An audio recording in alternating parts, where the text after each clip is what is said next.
Desde niño, mi mayor sueño era tener un restaurante. No un lugar elegante e inaccesible, sino un espacio acogedor, donde el aroma de la comida casera se mezclara con el calor de las conversaciones y la risa de los clientes satisfechos. Soñaba con el olor del aceite caliente en el sartén, el ruido de las ollas, la carrera organizada de la cocina y la satisfacción de ver mi trabajo alimentar no solo el cuerpo, sino el alma de las personas. Trabajé duro por años, ahorrando cada centavo, perfeccionando mis recetas secretas y visualizando cada detalle de este emprendimiento.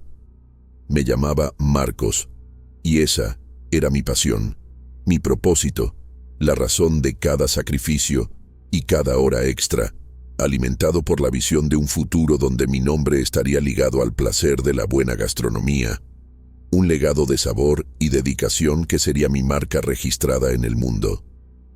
Después de años de esfuerzo, la oportunidad surgió en Ecatepec de Morelos, una ciudad vibrante y llena de vida, pero también con un no sé qué de misterio que yo, en ese entonces, ignoraba completamente.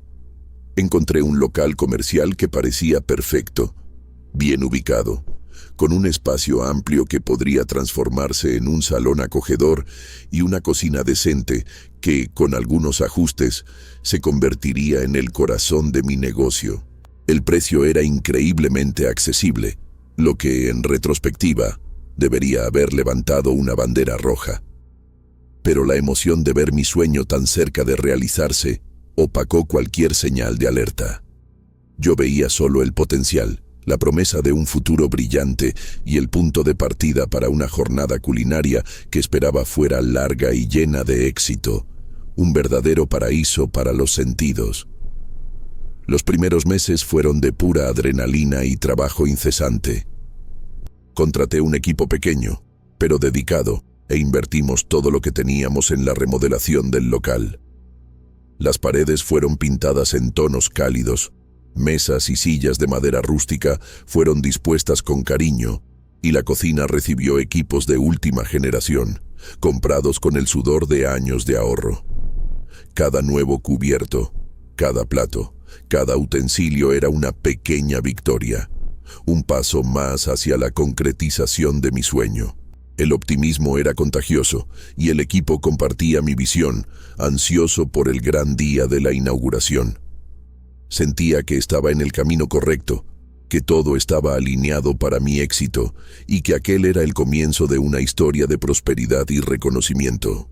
Un legado que estaba a punto de construirse ladrillo por ladrillo, condimento por condimento. La inauguración fue un éxito modesto, pero prometedor.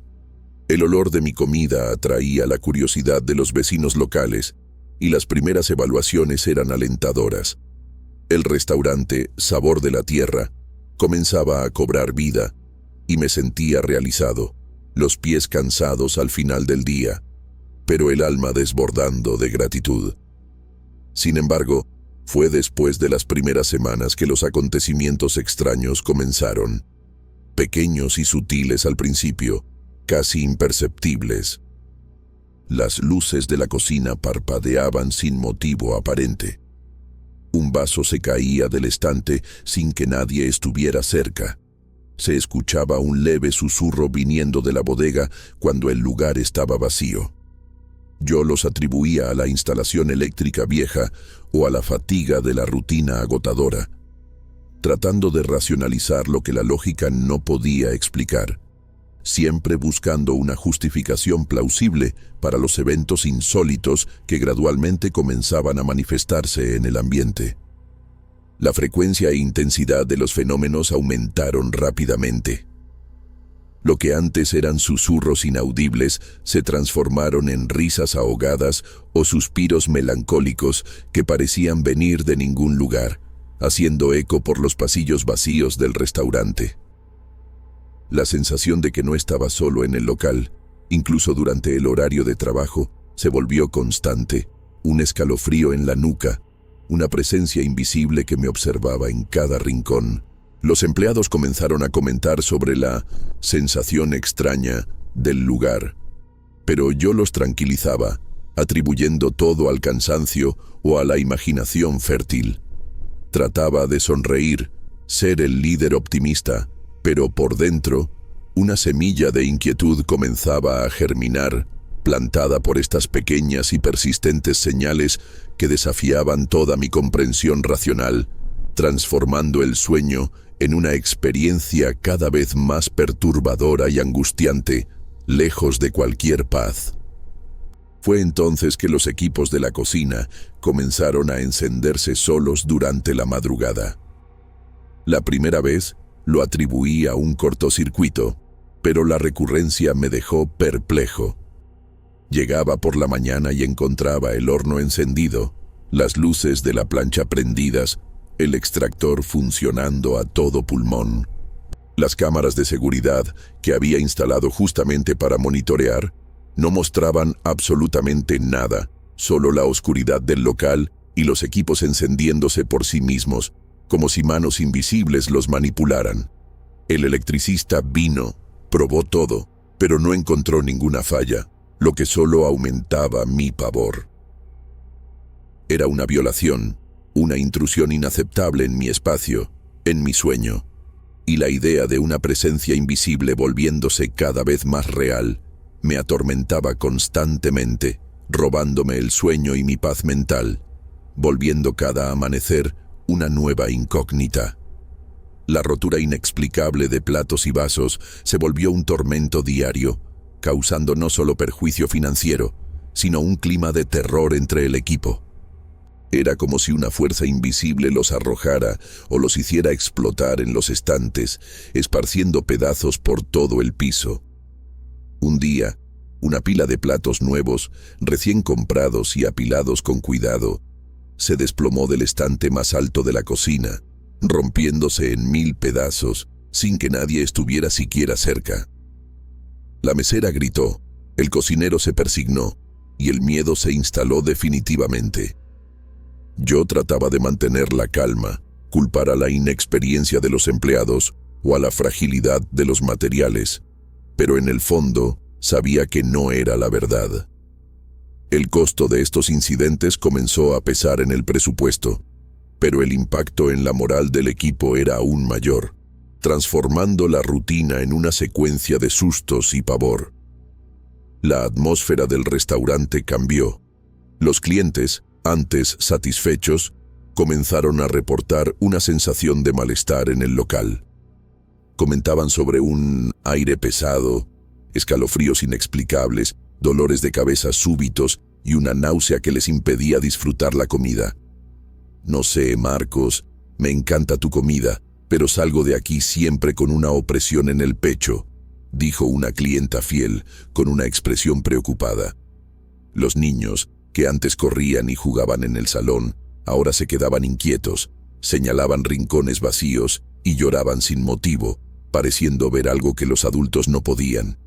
Era como si un aura de negatividad flotara sobre el sabor de la tierra, alejando a las personas antes de que pudieran probar la comida, transformando lo que debería ser un refugio de placer en un local de incomodidad y aprensión.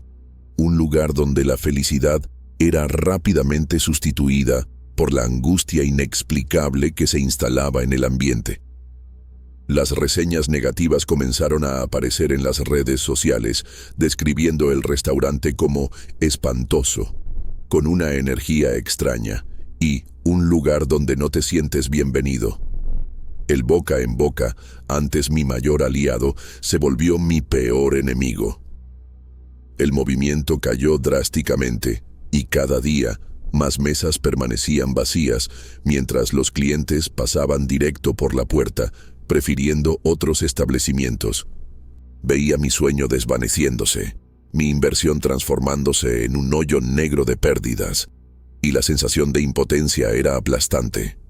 La comida seguía buena, el servicio impecable, pero algo invisible, algo que no podía combatir, estaba sofocando mi negocio, transformándolo en un local a evitar, una verdadera pesadilla que se desarrollaba cada día, sin ninguna señal de mejoría, solo un profundizamiento de la desgracia que se abatía sobre mí, sin escapatoria.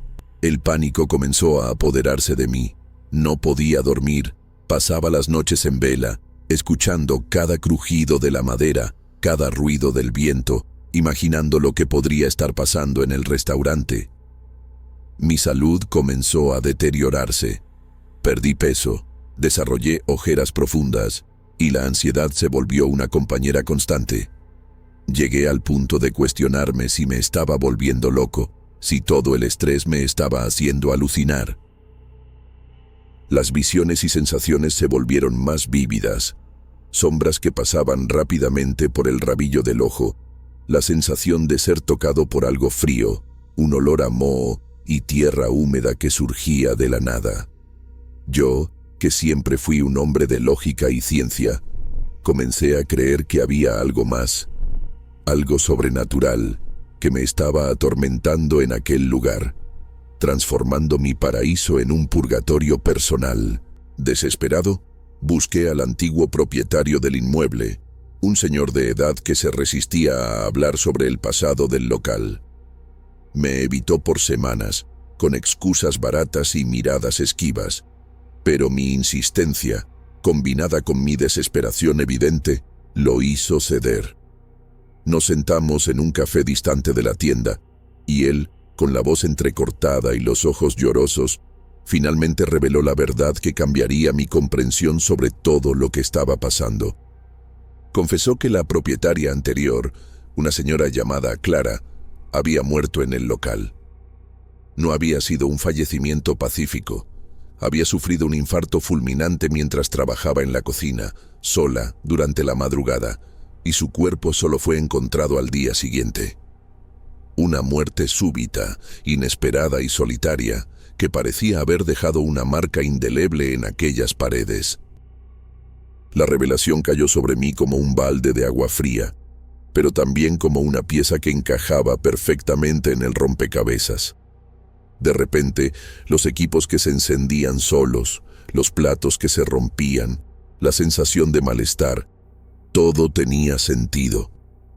Clara había muerto ahí y su energía, su esencia, parecía haberse quedado atrapada en aquel espacio, tal vez incapaz de encontrar la paz. La tristeza y desesperación de ella podrían estar manifestándose, atormentando el local y a todos los que pasaban por ahí.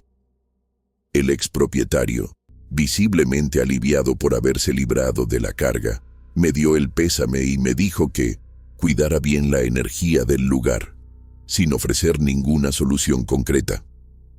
Me vi solo con el fantasma de Clara y la ruina inminente de mi restaurante, ahora comprendiendo la dimensión real de mi problema. A partir de aquel día, mi percepción del restaurante cambió completamente. Ya no era solo un negocio, sino un local con una historia trágica y una presencia invisible.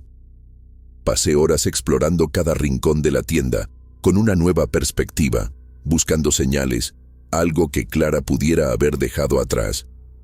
Revolví armarios, desarmé estantes, y fue detrás de un congelador viejo, casi pegado a la pared, que hice un descubrimiento que confirmó mis peores sospechas.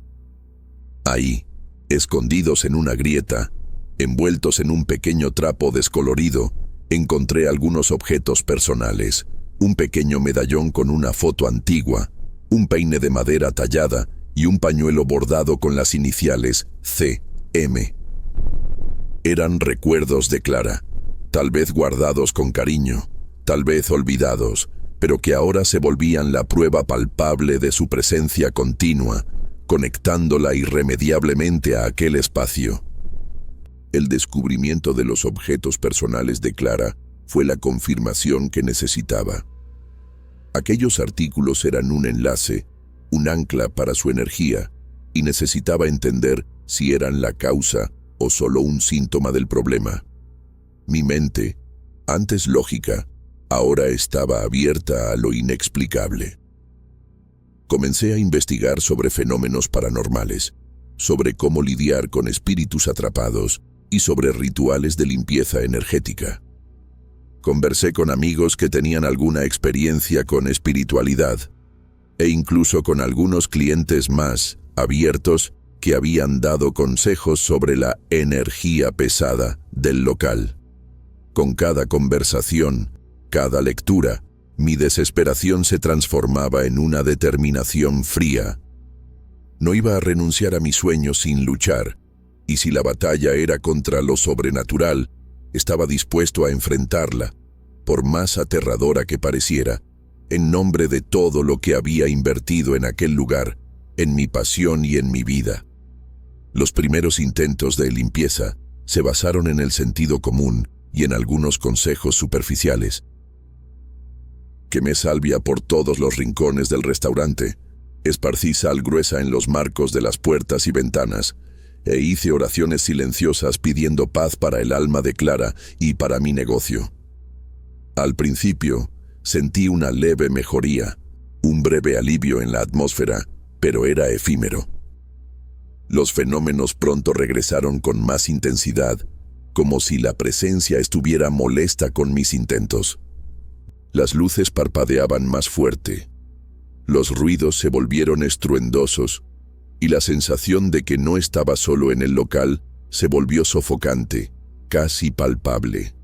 Era como si la entidad se estuviera burlando de mis esfuerzos, mostrando que estaba lidiando con algo muy más allá de mi control, y que mis intentos superficiales eran inútiles. Desesperado, busqué especialistas en rituales de limpieza. Llamé a un curandero de la región, que hizo sus rezos y sahumerios con hierbas específicas. Me garantizó que limpiaría el ambiente, pero las horas pasaban y el único cambio era el olor a incienso. Los platos seguían rompiéndose y los equipos encendiéndose solos, como si el espíritu de Clara se burlara de nuestros esfuerzos. Después, un santero vino al local, realizó sus propios rituales, con cánticos y ofrendas, diagnosticando una energía muy atrapada y sufrida. Prometió que liberaría al espíritu, pero el resultado fue el mismo. Nada cambió. El equipo, que antes tenía una esperanza cautelosa, ahora estaba desanimado, viendo cada intento fallar y la sombra de la quiebra acercándose cada vez más, volviendo la situación insostenible. Los rituales, en lugar de calmar la presencia, parecían irritarla aún más. Las manifestaciones se volvieron más agresivas y explícitas. Los objetos eran arrojados, las puertas se azotaban con fuerza, y el llanto de una mujer podía escucharse claramente durante la noche, haciendo eco por las paredes vacías del restaurante. El equipo, ya al borde de un colapso, comenzó a renunciar en masa. Primero, el cocinero, alegando no aguantar más el ambiente, después los meseros y por último, hasta la señora de la limpieza, que juró haber visto una sombra pasar junto a ella mientras limpiaba. Me vi solo, tratando de manejar un restaurante que ahora era más un escenario de película de terror que un punto comercial, sin clientes, sin empleados, y con una presencia fantasmal que parecía deleitarse en mi sufrimiento, llevándome al borde de la locura. La quiebra era inminente. El restaurante, antes mi sueño, se había vuelto un pozo sin fondo de pérdidas. Las cuentas se acumulaban, la renta se atrasaba, y los ingresos eran casi inexistentes. Había invertido cada centavo, cada esfuerzo, cada esperanza en aquel lugar, y ahora todo estaba siendo corroído por una fuerza invisible. Cada día que pasaba, la certeza de que tendría que cerrar las puertas me sofocaba. El sabor de la tierra, en lugar de un local de prosperidad, se transformó en un testimonio silencioso de una tragedia, un lugar que los clientes evitaban, no por falta de calidad, sino por una atmósfera de pavor que flotaba en el aire. Un legado de sufrimiento que no podía disipar, transformando mi sueño en una pesadilla financiera y existencial. El impacto fue devastador. Yo, Marcos, que siempre fui un hombre fuerte y resistente, estaba destrozado. Mi salud física y mental estaba hecha pedazos. Vivía en un estado constante de agotamiento, ansiedad y miedo. Mi pasión por la cocina se transformó en un recuerdo amargo, y la idea de cocinar nuevamente me causaba náuseas. Me sentía humillado, avergonzado y completamente derrotado. Mis amigos trataban de animarme, pero no entendían la profundidad de mi tormento. Había luchado contra algo que no podía ver ni tocar, y esa batalla me costó todo. El restaurante, que debería ser mi redención, se volvió mi calvario. Y yo, el chef que una vez soñó con alimentar almas, ahora me veía vacío, sin energía y sin esperanza, solo la sombra de quien fui. Durante 8 largos meses, intenté de todo para revertir la situación, pero fue en vano. La pérdida era constante, las deudas crecían, y la energía del lugar continuaba repeliendo a cualquiera que se atreviera a acercarse. Era una batalla perdida contra una fuerza que no podía comprender o controlar. Mi equipo se había dispersado, los proveedores estaban cortando el crédito, y mi nombre, antes asociado a un sueño prometedor, ahora era susurrado con lástima e incredulidad en Ecatepec.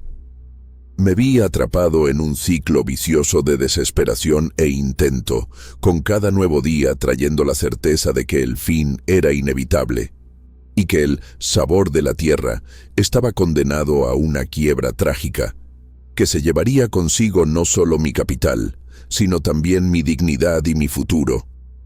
La decisión de cerrar fue la más difícil de mi vida. Firmar los papeles del cierre del contrato de renta fue como firmar el acta de defunción de mi sueño.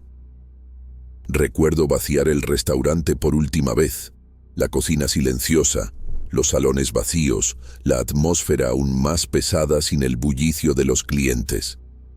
Con cada silla apilada, cada plato guardado en cajas, sentía un dolor profundo en el pecho, el dolor de una pérdida irreversible. El olor de comida, que antes me traía alegría, ahora solo me recordaba el fracaso. El silencio del lugar era ensordecedor, llenado solo por el eco de mis lágrimas y por la sensación persistente de que Clara, la verdadera propietaria de aquel espacio, había ganado, y que mi destino estaba sellado por un pacto invisible que yo, en mi ignorancia, había roto, sin oportunidad de renegociación o perdón. El local comercial quedó vacío, un testimonio silencioso de la tragedia que se había desarrollado en sus paredes. No mucho tiempo después, supe que otros inquilinos trataron de abrir negocios ahí, pero ninguno duró más de algunos meses. El lugar adquirió la reputación de estar embrujado, un local a evitar, y las puertas del sabor de la tierra permanecieron cerradas, con las marcas del tiempo y el abandono acumulándose, como si el mismo edificio se negara a aceptar nuevos ocupantes, manteniéndose fiel a su antigua y trágica propietaria. Era un monumento a mi fracaso, un recordatorio constante de que hay fuerzas más allá de nuestra comprensión que pueden dictar el destino de nuestros sueños, y que no todo obstáculo puede superarse solo con trabajo duro y determinación, especialmente cuando lo intangible decide intervenir en tu vida. Los años pasaron y me levanté, pero la experiencia en Ecatepec me dejó cicatrices profundas. La pasión por la cocina aún existe, pero la audacia de abrir un nuevo negocio fue sustituida por una cautela casi paranoica. Hoy, trabajo en un restaurante exitoso en otra ciudad, como chef ejecutivo, pero nunca más me atreví a ser el propietario, el dueño de mi propio destino, de forma tan plena. Aprendí que no todo sueño vale la pena perseguirse a cualquier costo, y que algunos lugares guardan historias y energías que trascienden la materia, capaces de moldear destinos y transformar aspiraciones en pesadillas. La lección fue dura, pero indeleble. Respetar lo invisible es tan importante como dominar lo visible, y algunas puertas, por más atractivas que parezcan, nunca deberían abrirse, pues lo que reside del otro lado puede costar más de lo que se puede imaginar. Aún hoy, cuando escucho historias sobre lugares embrujados o energías residuales, un escalofrío recorre mi columna, y las imágenes del sabor de la tierra vienen a mi mente. Sé lo que viví y sé que no fue una invención de mi mente cansada. La presencia de Clara era real, su dolor era palpable y su apego a aquel lugar era una fuerza que yo, con toda mi buena intención y trabajo duro, no pude combatir. Fue una batalla entre un hombre y un espíritu, entre el deseo de emprender y la tragedia de una vida interrumpida, y en esa batalla, el alma sufrida de Clara demostró ser la más fuerte, la más persistente, la que se negaba a ceder su espacio, manteniéndose como la guardiana sombría de su último refugio, robando la paz de cualquiera que se atreviera a perturbarla, transformando la vida de quien trataba de empezar de nuevo ahí en una pesadilla real.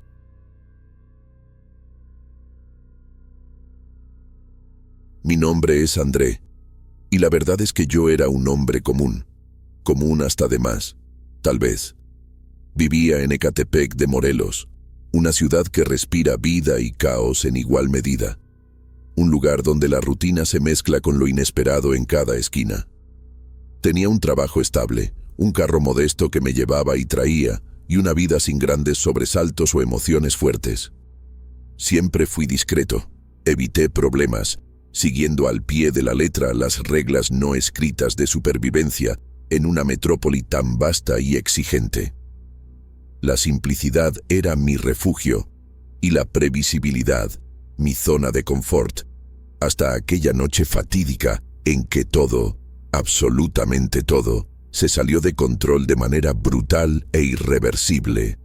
Era una noche de viernes, una de esas en que el cansancio acumulado de la semana pesa en los hombros como una carga invisible.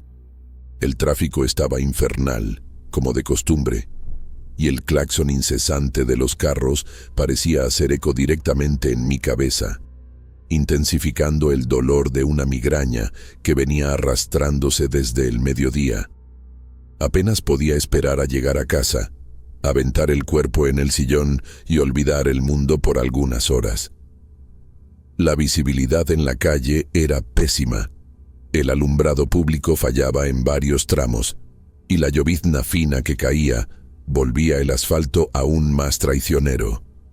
Mis ojos, ya fatigados, luchaban por ajustarse a la poca luz, y mi mente estaba lejos, divagando entre las tareas del día siguiente y el deseo ardiente por un momento de paz. Fue en uno de esos tramos oscuros, cerca de una curva que conocía bien, que la tragedia se desarrolló en cuestión de segundos. Una silueta, un grito ahogado, un golpe sordo pero seco que resonó por todo el interior del carro y se grabó a fuego en mi memoria. Mis manos sudaron instantáneamente en el volante. El corazón se disparó como un motor descontrolado y un frío helado recorrió mi columna, paralizándome por un instante eterno. ¿Qué fue eso? Mi mente, en un torbellino de pánico y adrenalina, trataba de procesar la información, pero la única certeza que irrumpía en mi conciencia era la de que algo terrible había pasado, algo que necesitaba desesperadamente deshacer, pero que ya era irremediable. La primera reacción fue parar, frenar bruscamente, salir del carro, ver qué había pasado. Pero el miedo arrollador me dominó completamente. Un terror irracional que me impidió cualquier acción sensata. Mi mente gritaba para que no me involucrara, para que simplemente me fuera, para ignorar lo que acababa de presenciar. La adrenalina pulsaba en mis venas, cegándome para la realidad y empujándome hacia la decisión más cobarde y egoísta que había tomado en mi vida. Respiré hondo, forcé la mano a girar la llave y con el motor rugiendo, aceleré, dejando atrás no solo el lugar del accidente, sino también cualquier vestigio de integridad que pensaba poseer. La huida fue desesperante. Manejé sin rumbo por algunos minutos, el cuerpo temblando incontrolablemente, el sudor escurriendo por la frente y el corazón aún martillando en el pecho, haciendo eco del golpe que había escuchado. mis ojos fijos en el retrovisor, buscando cualquier señal de persecución, cualquier indicio de que alguien me había visto. Cada curva, cada faro atrás del mío, era un nuevo ataque de pánico. La culpa, como un ácido corrosivo, ya comenzaba a quemar por dentro, pero la necesidad de escapar, de borrar aquel momento de mi existencia, era más fuerte que cualquier remordimiento inmediato. Solo quería esconderme, desaparecer, como si al esfumarme de aquel lugar, el incidente también desaparecería de la faz de la tierra. Aquella noche, la casa, que antes era mi santuario, se volvió una prisión sofocante. Me lavé las manos repetidamente, como si pudiera tallar la mancha invisible de la culpa que ahora me acompañaba. El silencio era ensordecedor, interrumpido solo por el zumbido de mis propios pensamientos y por el sonido incesante de mi corazón latiendo desacompasado. No pude pegar los ojos. Cada sombra, cada crujido de la madera, cada susurro del viento afuera parecía acusarme. La imagen de la silueta en la carretera se repetía en mi mente como una pesadilla despierta y me revolcaba en la cama, tratando, en vano, de huir de mi propia conciencia, que ahora se volvía contra mí de forma implacable. El día siguiente fue una tortura aún mayor. Desperté agotado, con ojeras profundas y un peso en el pecho que apenas me permitía respirar. Lo primero que hice fue prender la televisión, con un pavor indecible de escuchar lo que ya sabía, pero no quería creer. Mi cuerpo temblaba mientras pasaba por los canales de noticias. Cada reportaje sobre crímenes y accidentes me hacía contener la respiración. La ansiedad era casi insoportable.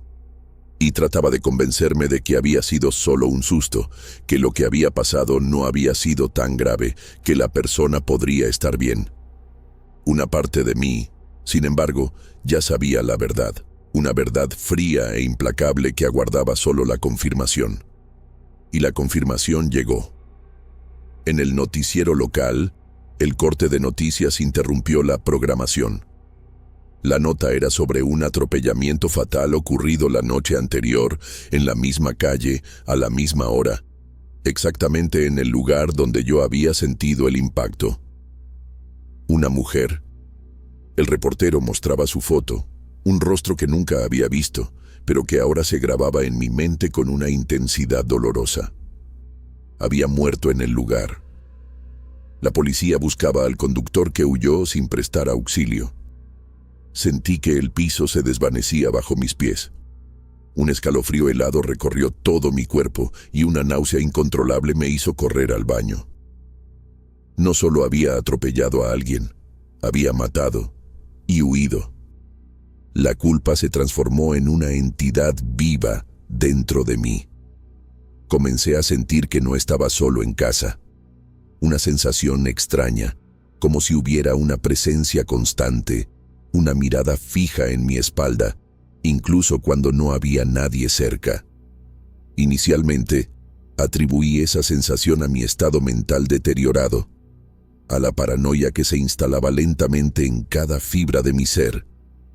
Sabía que el remordimiento podía ser una carga pesada, capaz de crear alucinaciones y distorsionar la realidad. Trataba de alejar esos pensamientos, repitiéndome que era solo mi conciencia castigándome, que no había nada sobrenatural pasando. Pero las manifestaciones comenzaron a volverse más concretas, más difíciles de ignorar. Objetos pequeños como las llaves del carro o el control remoto de la tele aparecían en lugares diferentes de donde los había dejado. Las puertas se cerraban lentamente sin viento, y la temperatura de ciertos cuartos bajaba abruptamente, dejando un rastro de aire helado que me daba escalofríos. Veía sombras rápidas por el rabillo del ojo, siluetas que desaparecían en el instante en que trataba de enfocar. Al principio, las atribuía a mi mente, jugándome bromas, a mi vista cansada o a mi imaginación fértil, pero la frecuencia y la sutileza con que pasaban comenzaron a minar mi racionalidad. forzándome a considerar otras posibilidades. Los sonidos fueron la siguiente etapa de mi tormento. Susurros indistintos, casi inaudibles, parecían flotar en el aire cuando estaba solo, como si alguien estuviera hablando a pocos metros de mí. Escuchaba pasos arrastrados en el piso de arriba, aún sabiendo que no había nadie más en la casa. Golpecitos leves, pero insistentes, venían de las paredes o de las ventanas, principalmente durante la madrugada, impidiéndome cualquier intento de descanso. Esos sonidos, por más que tratara de ignorarlos, parecían tener una intención, un mensaje, y se volvían más frecuentes y más audibles cada día que pasaba, transformando mi hogar en un escenario para un espectáculo de terror psicológico constante. Mis sueños se transformaron en verdaderas pesadillas. Cada noche una inmersión forzada en la escena del accidente. Revivía el golpe, el grito, la sensación del cuerpo bajo las llantas de mi carro. Pero ahora, las pesadillas tenían un detalle aterrador.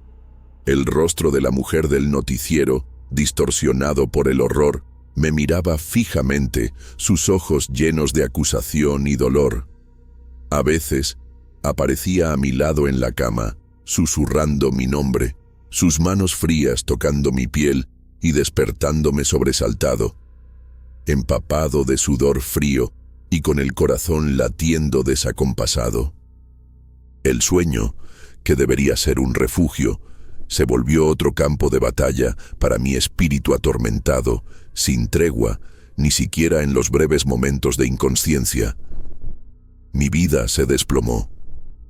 Apenas podía ir a trabajar, la concentración era cero y el miedo de estar solo en casa me consumía.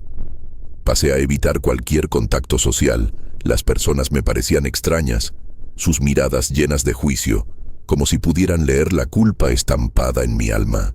Me volví un recluso, encerrado en mi propio departamento, con las persianas siempre cerradas, viviendo al límite de la paranoia. Cada ruido externo me hacía brincar, cada sombra proyectada por las luces de la calle me hacía retroceder. La soledad, que antes era una elección, ahora era una condición impuesta por mi propio miedo, y el mundo exterior se volvía un lugar cada vez más amenazante e insoportable. La primera vez que la vi claramente, juré que era mi mente traicionándome. Fue en el espejo del baño. Por una fracción de segundo, su reflejo se sobrepuso al mío, un rostro pálido, con el cabello largo y mojado, los ojos fijos en los míos, llenos de una melancolía profunda. Todo mi cuerpo se congeló y un grito se quedó atorado en mi garganta. Parpadeé y desapareció, dejando solo mi propio reflejo pavoroso.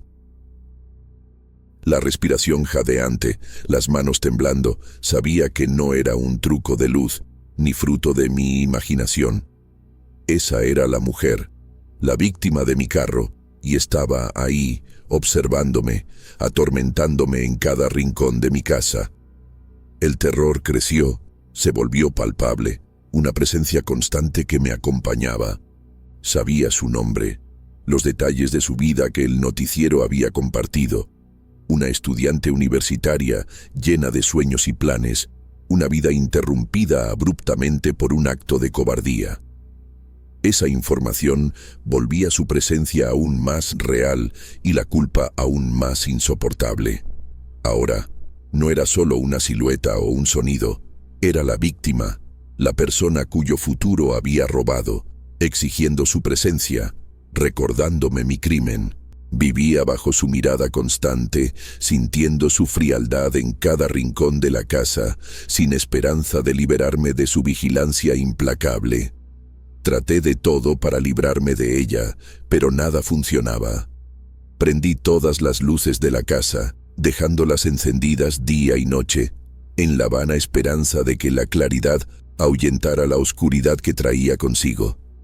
Dormía con la televisión prendida en volumen alto, tratando de ahogar los susurros y los pasos que me perseguían. Llegué a tomar hasta caer agotado, buscando el olvido en el alcohol, pero ni siquiera la borrachera profunda lograba liberarme de la sensación de su presencia.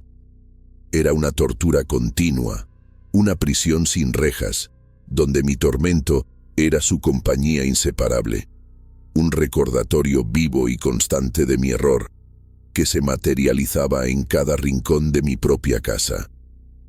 Las manifestaciones se intensificaron, volviéndose físicas. Sentía un soplo helado en mi cuello, aún con todas las ventanas cerradas. A veces sentía una mano fría rozar mi brazo o mis piernas, y objetos pequeños caían de los estantes sin explicación. Una noche, mientras trataba de dormir, la colcha de mi cama fue jalada bruscamente, y vi la sábana arrastrarse por el piso, como si una fuerza invisible la estuviera arrastrando lejos de mí. El pánico era absoluto, y me acurrucaba en un rincón del cuarto, temblando incontrolablemente, incapaz de luchar contra aquello que no podía ver, pero que sentía con una claridad aterrorizante. En un momento de desesperación, comencé a hablar con el vacío. «Vete», suplicaba, la voz ronca por el miedo y la falta de sueño. «¿Qué quieres de mí? Lo siento. Siento mucho lo que hice». Las palabras salían en un murmullo desesperado, la confesión de mi crimen, una petición de perdón que no tenía a quién dirigirse. Sabía que estaba ahí, su energía era palpable, y trataba, en mi locura creciente, de comunicarme con el más allá, buscando una tregua para mi tormento. Pero el silencio que seguía, interrumpido solo por mis propios sollozos, era aún más aterrorizante, como si se deleitara con mi agonía, sin ninguna intención de perdonarme. Pasé a obsesionarme con cada detalle de su vida que el noticiero había proporcionado. Su nombre era Sofía. Tenía 22 años. Era becaria de medicina. Su familia, humilde, contaba con ella para un futuro mejor. Había destruido no solo una vida, sino sueños, esperanzas, el futuro de una familia. Su historia, ahora parte de la mía, me aplastaba. Investigaba su nombre en internet, buscaba fotos, quería saber todo sobre la persona que había quitado del mundo. Cada información era una nueva puñalada, un nuevo peso en mi conciencia, volviendo su presencia en mi casa aún más justificada y, para mí, más cruel. La pregunta me atormentaba. ¿Qué quería? ¿Venganza? ¿Justicia? ¿O solo que supiera que estaba ahí, que no podría olvidar lo que hice? No me atacaba físicamente de forma violenta, pero el tormento psicológico era mucho peor que cualquier agresión corporal. Era un castigo lento, torturante, que me llevaba al borde de la locura. Me sentía como una rata en una trampa, atrapado en mi propia casa, sin tener a dónde correr, sin tener cómo escapar de su presencia constante, de su aura de tristeza y acusación que llenaba cada centímetro del ambiente. Mi cordura estaba de un hilo. No comía, apenas dormía, y la simple idea de salir de casa me causaba ataques de pánico. La paranoia se había enraizado tan profundamente que veía el rostro de Sofía en cada persona que pasaba en la calle, en cada reflejo, en cada sombra. Consideraba entregarme a la policía, contar todo, buscando alguna forma de alivio para mi alma atormentada, pero el miedo a la prisión, al juicio, a la vergüenza pública, aún era demasiado fuerte para que tomara esa decisión. Estaba en un limbo, atrapado entre la culpa aplastante y el terror del castigo, incapaz de encontrar una salida o de tener un momento de paz. Entonces, el tormento se volvió aún más directo. Una noche, mientras estaba acurrucado en el sillón, apareció frente a mí. No una silueta, ni un reflejo, sino una imagen translúcida, casi etérea, pero inconfundible. Estaba ahí, a pocos metros de mí, mirándome con sus ojos profundos y vacíos. Y entonces escuché, claro como el cristal, su nombre ser susurrado directamente en mi oído, un sonido que hizo vibrar todo mi cuerpo. André, una voz triste y distante, pero innegablemente la suya. No había amenaza en la voz, solo una profunda melancolía, como si solo quisiera que la reconociera, que supiera que aún estaba ahí. Desesperado, busqué ayuda. Pero ¿cómo confesar a un sacerdote, a un médium, a un psiquiatra, el verdadero motivo de mi tormento? ¿Cómo explicar que era atormentado por el fantasma de la mujer que había matado? No podía. El secreto estaba en mí, y la culpa era tan arrolladora que no lograba verbalizarla. Traté de prender velas, hacer oraciones que apenas sabía, pero su presencia no se alteraba. Estaba ahí, constante, impasible, un recordatorio inquebrantable de mi cobardía. Mi castigo era vivir con ella, sin que nadie más supiera, una penitencia silenciosa y eterna que yo mismo había impuesto sobre mí. Una noche, el tormento alcanzó su clímax. Sentí un frío tan intenso que parecía que mis huesos se iban a congelar, y todos los objetos de la sala comenzaron a vibrar, cayendo uno por uno. La televisión se prendió sola, mostrando la imagen estática de Sofía, sus ojos mirándome sin vida. Las luces parpadeaban frenéticamente, y el olor a tierra mojada y hospital invadió el ambiente. Grité. Me desplomé en el piso, llorando y suplicando que parara. El aire se puso pesado, y sentí como si manos invisibles me presionaran contra el piso. Fue mi noche más oscura, la noche en que pensé que mi alma sería arrancada de mi cuerpo, llevada al mismo abismo en que había arrojado la suya. En aquel momento de terror absoluto, entendí. No quería mi muerte, quería que sintiera, que entendiera la dimensión de lo que había hecho. Quería ser recordada, que su vida no fuera en vano, que mi culpa fuera su memoria. No podría escapar, nunca. La única forma de encontrar un mínimo de paz sería aceptar su presencia, su vigilancia, como un castigo merecido. No podía traerla de vuelta, ni borrar mi error, pero podía vivir con la conciencia de que estaba ahí, y que cada día sería un recordatorio vivo de mi crimen, una penitencia constante en vida. A partir de aquel día, mi vida cambió para siempre. Ya no huí más de su presencia, ni traté de ignorarla. La acepté como parte de mi existencia. Aún estaba ahí, sentía su frialdad, veía sus sombras, pero el pánico disminuyó, sustituido por una melancolía resignada. Volví a trabajar, pero cada paso que daba era un recordatorio silencioso. Nunca más fui el hombre común de antes. El tormento de Sofía me transformó en un ser humano marcado, un fantasma vivo que cargaba el peso de una vida robada y de una justicia no cumplida. Hoy, años después, aún vivo con ella. Sofía es mi compañía constante, mi carga, mi penitencia. Aprendí a convivir con su presencia silenciosa, con su mirada que me sigue por cada cuarto. Nunca más manejé de noche. Evito la calle donde todo pasó. Las personas no notan nada diferente en mí, pero yo sé.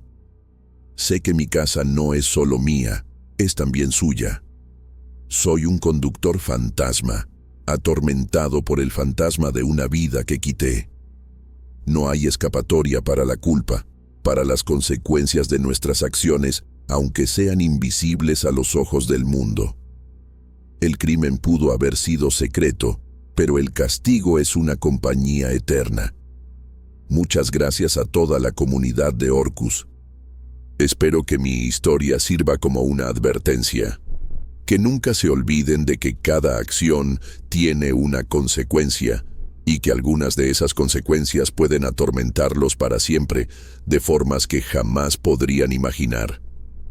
La vida que quitas, aunque sea sin querer, puede volverse la sombra que te persigue hasta el último de tus días.